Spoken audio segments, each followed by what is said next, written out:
વિદ્યાર્થી મિત્રો, આજે આપણે ધોરણ 8ની અંદર વિષય ગણિતની અંદર અસાઇનમેન્ટનું સોલ્યુશન કરવાના છીએ. વિદ્યાર્થી મિત્રો, આગળની વિડીયોમાં આપણે પ્રશ્ન 3 સુધી કમ્પ્લીટ સોલ્યુશન કરી ચૂક્યા છીએ. જો એ વિડીયો તમે ન જોઈ હોય તો આપણી ચેનલ પર જઈને એ તમે જોઈ શકો છો.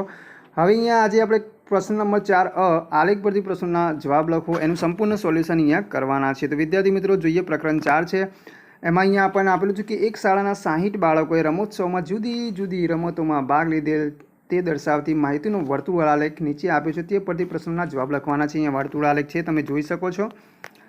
તો વિદ્યાર્થી મિત્રો, ગોળા ફેંક છે એમાં 60 અંશ, પછી છે અહીંયા ઊંચી કૂદ છે એમાં 30 અંશ, લીંબુ ચમ છે એમાં 90 અંશ, લાંબી કૂદ છે 72 અંશ અને દોડ છે એમાં 108. સૌથી વધારે વિદ્યાર્થીઓ આપણને જોવા મળે છે. તો સૌથી વધારે દોડમાં છે અને સૌથી ઓછા આપણને ઊંચી કૂદની અંદર 30 અંશ. મિત્રો, હવે જોઈએ પહેલો પ્રશ્ન છે આ આલેખ ઉપરથી. પહેલો પ્રશ્ન, લીંબુ ચમચી રમતમાં કેટલા બાળકોએ ભાગ લીધો છે? તો વિદ્યાર્થી મિત્રો, એક વસ્તુ આપણે પહેલાં સમજી લઈએ કે જે વર્તુળ આલેખ હોય એનો જે અંશ માપ હોય વિદ્યાર્થી મિત્રો 360 અંશ હોય. આખા વર્તુળનું જે અંશ માપ છે 360 હોય. તો અહીંયા વિદ્યાર્થી મિત્રો દરેકનું આપણને અંશ માપ આપેલો છે. આપણે દોડનો 108 છે સૌથી વધારે, અને સૌથી ઓછું ઊંચી કૂદનું છે 30 અંશ. તો વિદ્યાર્થી મિત્રો, અહીંયા જોઈએ તો આપણે શું છે કે લીંબુ ચમચી રમતમાં કેટલા બાળકોએ ભાગ લીધો છે. તો વિદ્યાર્થી મિત્રો, કુલ જે અંશ માપ છે એ 360 થાય, અને 360માંથી આ જે આખો આલેખ છે વિદ્યાર્થી મિત્રો એ 60 વિદ્યાર્થીઓ દર્શાવે છે. કારણ કે આપણે પ્રશ્નમાં જોયું કે એક શાળાના 60 બાળકોએ રમોત્સવમાં ભાગ લીધો છે ને એનો આ આલેખ છે. એટલે કુલ બાળકો 60 છે, અને તો આપણે શું થશે કે 360 અંશમાંથી 60 વિદ્યાર્થીઓ. તો અહીંયા જે 90 અંશ છે એ 90 અંશમાંથી કેટલા વિદ્યાર્થીઓ આપણે પ્રશ્નાર્થ ચિહ્ન કરીશું. હવે આપણે દાખલો ગણીશું. હવે તો શું કરીશું વિદ્યાર્થી મિત્રો, આ જે 90 છે એ આપણે ઉપર મૂકીશું, બાજુમાં જે 60 છે એ ગુણ્યા 60 કરી દઈશું, જે 360 છે આપણે અહીંયા નીચે છેદમાં મૂકીશું. હવે છેદ ઉડાડીશું વિદ્યાર્થી મિત્રો, તો અહીંયા 1 શૂન્ય, આ 1 શૂન્ય જતા રહેશે, એટલે 6 ભાગે અહીંયા 36 રહેશે. તો 6 વડે આપણે આ 36ને ભાગીએ એટલે 6 આવશે, અને 6 વડે આ 90ને ભાગીએ એટલે વિદ્યાર્થી મિત્રો આપણને અહીંયા 15 મળશે. તો આ 90ને આપણે 6 વડે ભાગ્યા એટલે 15 મળ્યા, એટલે આપણો જવાબ આવશે 15 વિદ્યાર્થીઓ. તો વિદ્યાર્થી મિત્રો, આ રીતે આપણે દાખલો છે ગણી શકીએ. અહીંયા વિદ્યાર્થી મિત્રો આ જે નિશાની છે પ્રશ્નાર્થ ચિહ્નની છે, એટલે તમારે સમજવામાં કદાચ ભૂલ થતી હશે કે આ 9 જેવું શું કર્યું છે. તો વિદ્યાર્થી મિત્રો, આ પ્રશ્નાર્થ ચિહ્ન છે. તો 360માંથી 60 વિદ્યાર્થીઓ, તો 90માંથી કેટલા એવું આપણે દર્શાવેલું છે. એટલે પ્રશ્નાર્થ ચિહ્ન છે, પરંતુ અહીંયા લખવામાં થોડી મિસ્ટેક થયેલી છે, 9 જેવું લાગે છે, એટલે ધ્યાન આપજો. એના પછી બીજા નંબરનો પ્રશ્ન છે, કઈ રમતમાં સૌથી ઓછા બાળકોએ ભાગ લીધો છે? તે પણ આપણે જોયું કે ભાઈ વર્તુળ આલેખમાં જોતા જણાય છે કે સૌથી ઓછા 30 અંશ ઊંચી કૂદ છે એમાં આપણે ઓછા બાળકોએ ભાગ લીધો છે. તો આપણે જવાબ લખીશું કે ભાઈ ઊંચી કૂદમાં સૌથી ઓછા બાળકોએ ભાગ લીધો છે. સીધું આપણને ખ્યાલ આવે છે, એમાં આપણે કોઈ સંખ્યા શોધવાની નથી એટલા માટે. ત્રીજો છે, કઈ રમતમાં સૌથી વધુ બાળકોએ ભાગ લીધો છે? તો એમાં પણ વિદ્યાર્થી મિત્રો આપણે જોઈએ તો વર્તુળ આલેખમાં જોતા જણાય છે કે સૌથી વધુ 108 અંશ દોડ છે. તો વિદ્યાર્થી મિત્રો એમાં પણ આપણે સીધો જવાબ લખવાનો છે કે અહીંયા પણ સંખ્યા આપણે શોધવાની નથી, એટલે આપણે સીધું લખીશું કે દોડ જે રમત છે એમાં સૌથી વધારે વિદ્યાર્થીઓ ભાગ લીધો છે. ચોથો દાખલો છે, ગોળા ફેંકમાં કેટલા બાળકોએ ભાગ લીધો છે? અહીંયા બાળકોની સંખ્યા શોધવાની છે. તો ગોળા ફેંક છે એનું આપણે અવલોકન કરીશું. તો વિદ્યાર્થી મિત્રો, ગોળા ફેંક છે એમાં 60 અંશ આપણને માપ આપેલું છે. તો અહીંયા આપણે સૌથી પહેલાં લખીશું કુલ અંશ માપ હોય 360, તો 360માંથી 60 વિદ્યાર્થીઓ, કુલ વિદ્યાર્થીઓ આપણને આપેલા છે સૌથી પહેલાં પ્રશ્નોમાં કે 60 વિદ્યાર્થીઓ ભાગ લીધો હતો. તો કુલ અંશ માપ આપણું 360 હોય વર્તુળ આલેખનો, તેમાં આપણે લખીશું કે 360માંથી 60 વિદ્યાર્થીઓ. અને ગોળા ફેંકનું જે અંશ માપ છે 60 છે, તો 60માંથી કેટલા? હવે વિદ્યાર્થી મિત્રો, આ 60 છે એ ઉપર લખવાના, અને આ બીજા 60 છે વિદ્યાર્થીઓ એ બાજુમાં ગુણ્યા સ્વરૂપે લખવાનું. 60 ગુણ્યા 60 થઈ જશે. અને આ જે કુલ અંશ માપ છે 360 એ હંમેશા નીચે છેદમાં લખવાની. એક વસ્તુ યાદ રાખવાની કે જે આખા વર્તુળનો જે અંશ માપ છે આપણે અહીંયા છેદમાં લખીશું. હવે છેદ ઉડાડતી વિદ્યાર્થી મિત્રો, તો અહીંયા છેદ ઉડી જાય છે. જો આ 1 શૂન્ય ગઈ 1 શૂન્ય ગઈ, અને 36ને આપણે 6 વડે ભાગીશું એટલે નીચે 6 આવશે. હવે અહીંયા શું વધશે? 60 ભાગ્યા 6 વધશે, તો 60 આપણે 6 વડે ભાગીએ એટલે 10 આવશે. તો 10 વિદ્યાર્થીઓ આપણો જવાબ આવશે.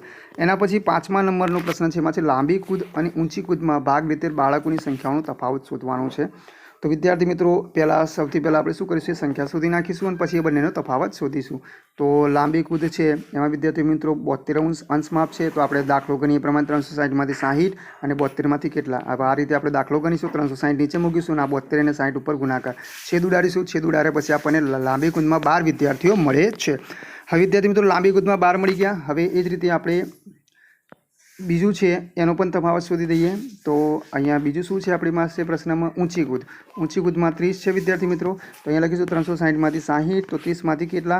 એ જ રીતે અહીંયા પણ આપણે વિદ્યાર્થી મિત્રો અંશમાપ દ્વારા, અંશમાપ છે 360 નીચે મૂકીશું, ઉપર 30 × 60 કરીશું, છેદ ઉડાડીશું એટલે છેલ્લે 30/6 મળશે ને એનો 5 જવાબ મળશે. હવે તફાવત લાંબી કૂદ, ઊંચી કૂદ. તો લાંબી કૂદનો 12 આવ્યો જવાબ અને ઊંચી કૂદનો આપણને 5 વિદ્યાર્થીઓ મળે. બંનેનો તફાવત કરી 12માંથી 5 જાય તો 7 વિદ્યાર્થીઓ આપણો જવાબ આવશે. હવે એના પછી બીજા નંબરનો છે, એક શહેરના યુવા વર્ગને ગમતા વિવિધ પ્રકારના સંગીત વિશે એક મોજણી કરવામાં આવી. નીચે દર્શાવેલ વર્તુળ આલેખ પાઈ ચાર્ટ મુજબ તેના પરિણામો મળ્યા હતા. એ વર્તુળ આલેખ પાઈ ચાર્ટની મદદથી નીચેના પ્રશ્નોના જવાબ આપો. તો અહીંયા વિદ્યાર્થી મિત્રો ટકાવારી આપેલી છે, જોઈ શકો છો તમે અહીંયા ટકાવારી આપેલી છે વિદ્યાર્થી મિત્રો, બરાબર. હવે પ્રશ્નો જોઈએ તો વિદ્યાર્થી મિત્રો અહીંયા જુઓ તો ટકાવારી આપેલી છે ને વિદ્યાર્થી મિત્રો, એક વસ્તુ આપણે યાદ રાખવાની કે ટકાવારી હંમેશા 100 હોય. કુલ ટકાવારી 100 હોય. તો વિદ્યાર્થી મિત્રો આ 100માંથી 10, 20, 40 અને 30 આપણે એવી રીતે લઈ શકીએ.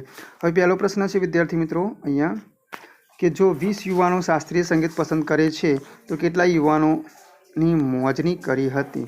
તો અહીંયા આપણે શું કરીશું? સૌથી પહેલાં X યુવાનોની શાસ્ત્રીય સંગીત પસંદ કરે છે, આવા યુવાનોની સંખ્યા 20 છે. બરાબર વિદ્યાર્થી મિત્રો, આપણે ટકામાંથી લઈએ છીએ, 20 છે એટલે કે Xના 10% એટલે 20 થાય, Xના 10% એટલે 20 એટલે શું થશે? X × 10. અને હવે ટકા છે કુલ 100માંથી થાય વિદ્યાર્થી મિત્રો, ટકાની ગણતરી 100માંથી થાય એટલે અહીંયા આપણે ભાગ્યા 100 કરીશું અને બરાબર 20 કરીશું. હવે અહીંયા છેદ ઉડતા હોય ઉડાડી દઈશું આપણે. તો વિદ્યાર્થી મિત્રો અહીંયા સૌથી પહેલાં આપણે શું કરીશું? તો આપણે જે આગળની વિડીયોમાં શીખ્યા તે પ્રમાણે સમીકરણ પ્રમાણે વિદ્યાર્થી મિત્રો અહીંયા શું કરીશું? 10 આ બાજુ આવશે એટલે અહીંયા છેદમાં આવશે, અને 100 આ બાજુ આવશે એટલે વિદ્યાર્થી મિત્રો અંશમાં જતા રહેશે. એટલે x બરાબર 20 × 100/10. હવે છેદ ઉડાડી દઈએ તો 1 1 શૂન્ય જતી રહેશે એટલે આપણી પાસે શું વધશે? 20 × 10 વધશે. 20 × 10 કરીશું એટલે x બરાબર 200 એટલે આપણો જવાબ આવશે 200. પછી છે પ્રશ્ન નંબર 2, કયા પ્રકારના સંગીત મહત્તમ યુવાનો પસંદ કરે છે? તેમાં વિદ્યાર્થી મિત્રો ટકાવારી સીધી જોવાની. તો સૌથી વધારે ટકાવારી આપણને હળવું સંગીત યુવાનો પસંદ કરે છે. હળવું સંગીત પસંદ કરનાર યુવાનો 40% છે સૌથી વધારે, એટલે સીધો જવાબ આવશે 40. એના પછી પ્રશ્ન નંબર 3 છે, જો કોઈ કેસેટ કંપની આ સંગીતની 1000 CDs તૈયાર કરે તો દરેક પ્રકારના સંગીત માટે કેટલી CDs તૈયાર થાય? તો એની માટે આપણે દરેકનો આન્સર શોધવો પડશે. સૌથી પહેલાં એ અર્થશાસ્ત્રીય સંગીત માટે 1000ના 20% શોધીશું. 1000ના 20% એટલે આપણે ટકા છે 100 ગણાય તો છેદમાં આપણે 100 મૂકીશું, છેદ ઉડાડીશું તો આ 2 મીંડા આ બાજુથી 2 મીંડા જતા રહેશે એટલે 20 × 10 વધશે. 20 × 10 કરીશું એટલે 200 CDs થશે. અર્થશાસ્ત્રીય સંગીત, શાસ્ત્રીય સંગીતમાં આપણે 1000ના 10%, તો 1000ના 10% કરી છેદ ઉડાડીએ એટલે 10 × 10 વધશે એટલે 100 CDs. લોકસંગીત છે એમાં 1000ના 30%, જે આપણે વર્તુળ આલેખમાં ટકા આપેલા છે આપણે અહીંયા લખીએ છીએ વિદ્યાર્થી મિત્રો. તો 1000ના 30%, તો અહીંયા પણ આપણે 30ના નીચે છેદમાં 100 મૂકીશું કારણ કે ટકાવારી છે એટલે શૂન્ય ઉડાડીએ એટલે 10 × 30 વધશે. 10 × 30 કરીએ એટલે 300. અને ડી હળવું સંગીત એમાં છે 1000ના 40%, તો અહીંયા પણ આપણે છેદ ઉડાડીશું એટલે 10 × 40 વધશે એટલે 400 CDs મળશે. હવે એના પછી છે ચોથો, અર્ધશાસ્ત્રીય સંગીત પસંદ કરતા યુવાનોની સંખ્યા કેટલી છે? તો અર્ધશાસ્ત્રીય સંગીત પસંદ કરતા યુવાનોની સંખ્યા 40 છે. હવે એના પછી છે લોક સંગીત પસંદ કરતા યુવાનોની સંખ્યા કેટલી છે? તો લોક સંગીત પસંદ કરતા યુવાનોની સંખ્યા 60 છે. હવે એના પછી છે પ્રશ્ન નંબર 3 છે, સોહમના માતા પિતાએ શાળા શરૂ થતા તેના માટે કુલ 540 રૂપિયાની કેટલીક વસ્તુઓ ખરીદી કરી જે નીચે આપેલ વર્તુળ આલેખમાં ટકા સ્વરૂપે દર્શાવેલ છે તે પરથી નીચેના પ્રશ્નોના જવાબ લખવાના છે. તો અહીંયા નોટબુક 40% રૂપિયા ખર્ચ કર્યો, કંપાસ બોક્સ પાસે 15%, સ્કેચ પેન માટે 5, વોટર બેગ માટે 10% અને બેગ માટે 30%. કુલ રૂપિયા ખર્ચો થયો છે 540 રૂપિયા. આપણે યાદ રાખીશું. હવે પ્રશ્નો જોઈએ. પહેલું છે બેગની કિંમત કેટલા રૂપિયા છે? તો બેગની કિંમત જો અહીંયા વિદ્યાર્થી મિત્રો કેટલા ટકા આપેલા છે? 30% આપેલા છે. તો ટકા છે 100માંથી ગણાય આપણે જાણીએ છીએ. તો આપણે શું લઈશું કે 100માંથી 100% એટલે 540 રૂપિયા. બરાબર, કુલ રૂપિયા 540 છે. તો વિદ્યાર્થી મિત્રો 100% એટલે 540 રૂપિયા થશે. તો 30% એટલે કેટલા રૂપિયા? હવે શું કરીશું આપણે? આ 30 છે એ વિદ્યાર્થી મિત્રો અહીંયા અંશમાં મૂકીશું, 540 છે બાજુમાં ગુણ્યા જે 100 છે આપણે છેદમાં લઈ જઈશું. હવે છેદ ઉડાડી દઈએ વિદ્યાર્થી મિત્રો, આ 1 શૂન્ય, આ 1 શૂન્ય જશે, અહીંયા આ 1 શૂન્ય, આ 1 શૂન્ય જશે એટલે 3 × 54 વધશે. 3 × 54 આપણે કરીશું એટલે 162 રૂપિયા આપણો જવાબ આવશે. એના પછી છે વોટર બેગની કિંમત કેટલા રૂપિયા છે? તો વિદ્યાર્થી મિત્રો એમાં પણ 100% એટલે 540 રૂપિયા. તો 10% એટલે કેટલા? કારણ કે વોટર બેગની કિંમત છે આપણે 10% આપેલી છે, ટકાની ગણતરી 100માં લેવા તો 100% એટલે કુલ 540 રૂપિયા આપણને જે પ્રશ્નમાં આપેલું છે અને 10% આપણે શોધવાના છે. તો 10% કેટલા રૂપિયા? તો 10 × આપણે 540 કરીશું, 10 × 540 અને જે ટકા છે એ કુલ ટકા 100 છે એ નીચે છેદમાં મૂકીશું. શૂન્ય ઉડાડીશું, અહીંયાથી 1 શૂન્ય, અહીંયાથી 1 શૂન્ય જતા રહેશે એટલે 54 × 1 વધશે. 54 ગુણ્યા 1 કરીએ એટલે 54 રૂપિયા આવશે. 54 એકા 54. ત્રીજું છે સ્કેચ પેન કેટલું અંશ માપ દર્શાવે છે. અહીંયા અંશ માપ શોધવાનું છે. તો વિદ્યાર્થી મિત્રો એક વસ્તુ આપણે ધ્યાન રાખીશું કે 100% એટલે 360 અંશ માપ, કારણ કે આપણે જાણીએ છીએ કુલ અંશ માપ છે એ વર્તુળ આલેખનો 360 હોય. આપણે પહેલા પ્રશ્નમાં આપણે વાત કરી ચૂક્યા છીએ. એટલે 100% એટલે 360 અંશ માપ. તો 5% એટલે કેટલું અંશ માપ? તો વિદ્યાર્થી મિત્રો એ જ રીતે 5 અને 360 છે બંને ઉપર ગુણાકાર સ્વરૂપે દર્શાવીશું. આ જે 100% છે છેદમાં મૂકીશું. હવે છેદ ઉડાડી દઈશું. 36 ગુણ્યા 5 કરીશું એટલે 180 અને નીચે છેદમાં 10 છે એ આપણે એમને મૂકીશું. હવે એક શૂન્ય ઉડાડી દઈએ એટલે 18/1. 18/1 એટલે 18 જ કહેવાય. એટલે 18 અંશ માપ દર્શાવે છે એવું કહેવાય. સૌથી વધુ રૂપિયા કઈ વસ્તુના ચૂકવ્યા અને કેટલા? તો સૌથી વધુ નોટબુકના રૂપિયા ચૂકવ્યા છે, કારણ કે આપણે ટકા જોઈએ એટલે ખ્યાલ આવી જાય. તો 40% છે. તો આપણે અહીંયા લખીશું કેટલા રૂપિયા છે તે શોધવાના છે. એટલે આપણે લખીશું 100માંથી 540 રૂપિયા. તો 40માંથી કેટલા? હવે 40 ગુણ્યા 540 કરીશું. આ જે કુલ ટકા છે નીચે છેદમાં મૂકીશું. છેદ ઉડાડીશું એટલે 54 ગુણ્યા 4 વધશે. એનો ગુણાકાર કરી એટલે 216 રૂપિયા જવાબ આવશે.